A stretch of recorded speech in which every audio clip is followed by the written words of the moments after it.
Okay, in this video I want to take a look at what I've learned in 34 years of entrepreneurship, of hustling and grinding and working. 34 years, it's a good long time, and I started early, so the stuff that I've learned along the way you might find useful. So there's a number of things, and I'm going to do this video over a couple of days in probably different locations, so you'll see the setting behind me changing, but it's as things pop into my head. I'm going to try and do it in terms of the most important stuff, obviously first. So we're looking at 3, 4, 5 things. The one most important thing, however, after 34 years of entrepreneurship, in my view, and what will dictate your success or otherwise, is your attitude.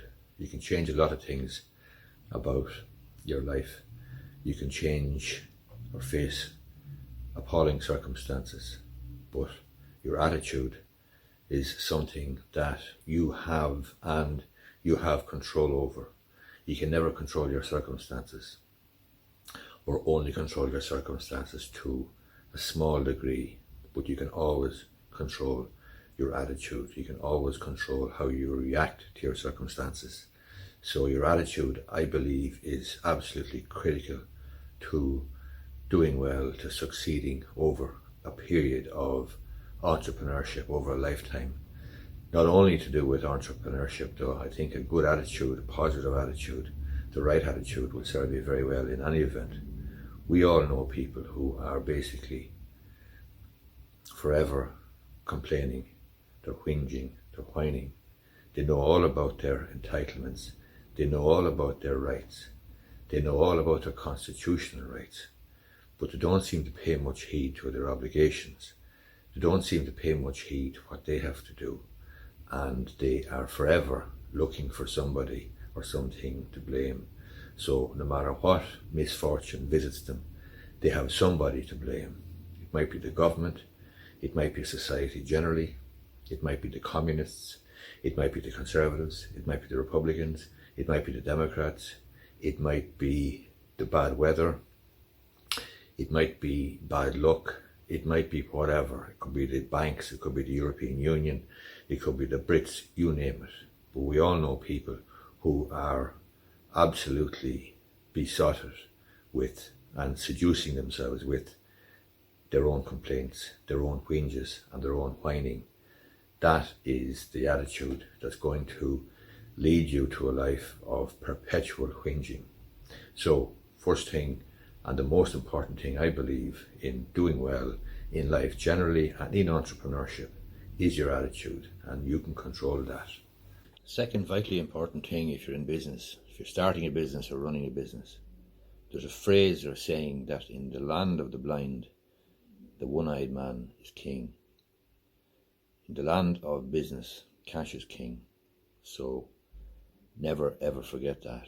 You can have a very, very profitable business. You can have a very profitable idea, but if you run out of cash, your history, you're toast. Cash is king. And if you have, for example, the opportunity to borrow, say, 200 grand at 10%,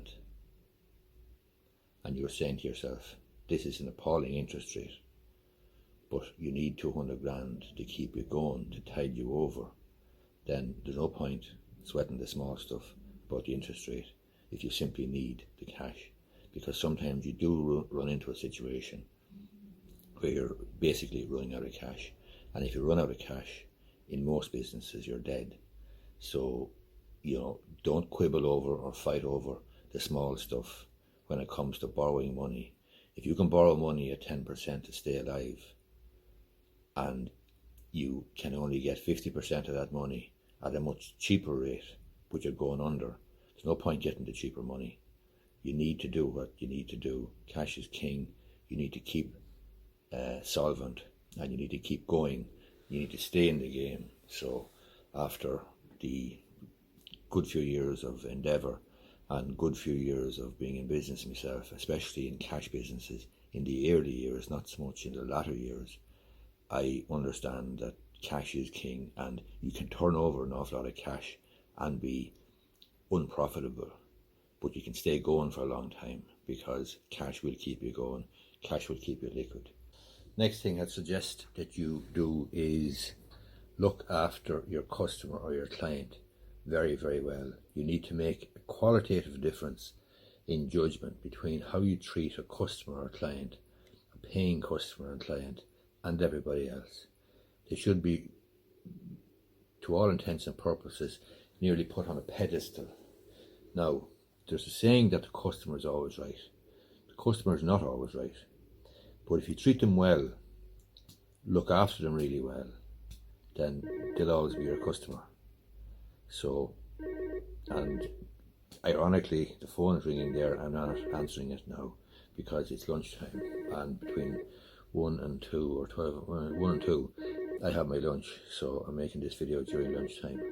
But just in terms of the customer and the client, you do need, no matter what business you're in, whether it's in retailing like I was for years, whether it's in construction, whether it's in property development, whether it's as a solicitor, accountant, a beauty therapist, an estate agent, you name it, you look after the client. And there's a world of difference between the client and everybody else. There's a world of difference between the punter, the customer, and everybody else. And if you always remember that, it'll serve you well, because they will come back, and people do genuinely recognize somebody, a business owner, a small business owner, man or woman, who goes the extra mile, who goes the extra yard, and who is actually genuine in trying to deliver whatever it is they're promising. And speaking of promising, another thing that I've learnt over many, many years, over in excess of 30 years, as I've mentioned already, you should always under-promise and over-deliver. Don't over-promise and under-deliver, because if you over-promise and under-deliver, you're going to disappoint people. And it is far better to delight people by under-promising and over-delivering, delivering early rather than late. Don't be giving excuses, because as I say in politics, when you're explaining, you're losing. Likewise, when you are dealing with your customers, your clients, and you've promised to give a particular service or a particular product by a particular deadline, then you must deliver. Always deliver, always be delivering, and always look after your clients, your customers, your punters, and make a huge, significant difference, qualitative difference between those people and everybody else. Suppliers and the general public and PR people and advertising people and so on and so forth. The final things or tips that I might observe or share with you, having gained experience over the last 30 plus years, would be a triumvirate of tips. So a trio, and they're related to number one. Number one is the attitude. But the trio then to which I refer, and I'll finish the video on this basis, or on this note. 1, life is not fair. 2, the goalposts move. In other words, the rules can change from time to time. And 3, there are no guarantees. All of those things, if you accept those 3 things, your attitude will be fine. Number 1 will be fine. But if you accept that life isn't fair, that the goalposts can move, that you must adapt yourself to changing circumstances, and that there are no guarantees of success or any other outcome, well then your attitude should be okay.